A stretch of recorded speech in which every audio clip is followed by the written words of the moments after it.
We're joined now on the podium by head coach Don Plitzuweit and Janiyah Quinerly. Coach, if you would like to offer an opening statement. Yeah, certainly a heartbreaking loss for our young ladies. That our effort, intensity was really good. We just couldn't get stops down the stretch, and that really hurt us. At the same time, I think they made some shots that were contested shots, and we had some shots that didn't go in. So made a couple, obviously one more play, and it's not just the last play of the game, but certainly think our young ladies have earned an opportunity to keep playing and play in the NCAA tournament. With the resume that we have, finishing fourth place or tied for fourth place in the Big 12, I think our young ladies deserve an opportunity to keep playing and keep playing in the big dance. If you have questions for JJ Quinerly, please raise your hand, and one of our media ambassadors will bring you a microphone. Please state your name, your organization, and you can fire away with your question. Jared McDonald with the Charleston Gazette-Mail. I guess that fourth quarter, what did you see that went wrong for you guys and right for them? Just like Coach said, we didn't stop them from scoring the ball in the fourth. And honestly, we can't go back and change anything, but I'm sure everybody wants to, but we can't, so yeah. Yeah, Barry Trammell with the Oklahoman. JJ, I've never seen a ball stay on the rim like that long. What was going through your mind when you saw that ball? Looked like it's going to fall out, and then it stopped, and it fell back in. I was hoping it was going to fall out, honestly. But, I think our girls played hard otherwise, but I hope we get to go to NCAA. So, yeah.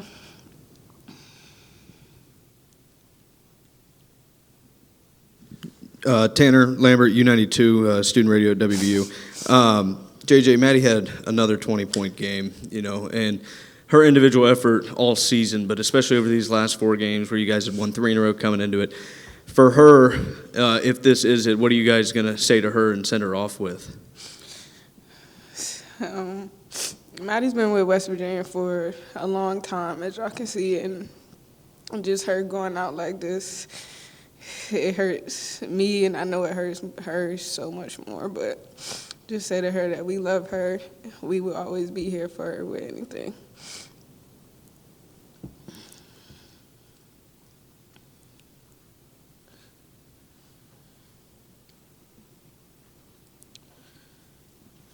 Kevin Kindner with the Blue and Gold News. JJ, how tough is it to have a cramp in that situation, not be in the game at that point? It looked like that's probably the toughest thing, for you to get over and take in this game. Cramps and injuries and stuff like that are going to come. I tried to get back in as soon as possible, but, I know my team. I believe in my team, so I knew my team could withstand the storm and get through it. But, the ball went in, so. Any other questions for JJ? JJ, thank you for your participation. You're released to the locker room. The West Virginia locker room is open. Now questions for Coach Plitzuweit. Okay, thank you. Coach, kind of going off of the question about Maddie, I believe she surpassed the school's all-time minutes played mark. I guess what can you say about her effort down the stretch, not just today, but the 3 games leading into this? Well, Maddie's a young lady who not only plays her heart out, but she's employing her teammates. She's doing a great job during timeouts, on the court, just doing a great job of trying to lead us in every way possible. So, again, I really believe that our young ladies have done what they need to do to keep playing and have an opportunity to play on the biggest stage of college women's basketball. And so, our hope is to send her out that way. Coach, it looked like Oklahoma State was able to get into the lane pretty early, pretty well in the first half. Did you make an adjustment to take that away in the second half? And then on the last play, did they do anything different or just a play that they executed a little better? Well, I think they had stretches where they were able to get to the rim, obviously, with some dribble penetration, kind of with some ball screen scenarios. And I thought, we had an option. We could have followed down the stretch. The hard part about that is if you put yourself in a spot where it becomes an intentional foul, where you're reaching, lunging, those kind of things. So, opted to play it straight up and come over and lend some assistance, and obviously needed to lend more assistance on the last play. Third row, interior aisle.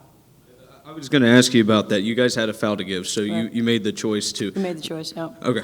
Yeah, we did. You know, it's something that, you know, I think you can go back and you can play it a million different ways, but the hard part is if all of a sudden you're trying to go foul at the end and you don't get it, now it's a clean look at the basket. This one was a contested, you know, shot at that point in time, so.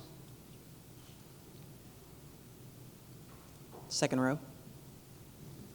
Coach, Naomi Elnada's player you're familiar with, held her in check last time, 5 points, and I believe she had about half of her 16 in the fourth quarter. Did you notice anything different from her in the fourth, or is that just a good player going out and making plays? She is a great player and is a player who can make a lot of things happen for him. You know, I think she's someone who can really get to the rim. I thought the rebound that Collins got down the stretch was a big-time rebound for him, you know, and we had kids that were trying to go get it, and she just jumped over the top of the crowd and it made something happen. But I thought that she, you know, Naomi Elnadas is a young lady who can score it on kick-out opportunities. She's someone who can dribble penetrate. She can get you off balance and kind of step through one of her kind of go-to type of scenario. So, you know, I think they made one more play down the stretch than we did. Third row, interior aisle. Yeah, M.A. Vopel, ESPN.com. Coach, I know this is a tough time to talk about this, but it's been a cool season for you. I mean, your first season in Morgantown. I wonder if you could sort of talk about what it's meant to you, the buy-in from the players into your system, and like you said, hopefully going forward to the NCAA tournament. Right. I think certainly when you look at how much we've grown from the beginning of not only this season, but the beginning of the Big 12 season to now, I just give our young ladies and our staff a lot of credit for continuing to work and to grind. And, you know, we're a team that has to be incredibly good defensively to give ourselves a chance. We do. And unfortunately, that didn't work for us down the stretch. We didn't get enough stops in the fourth quarter.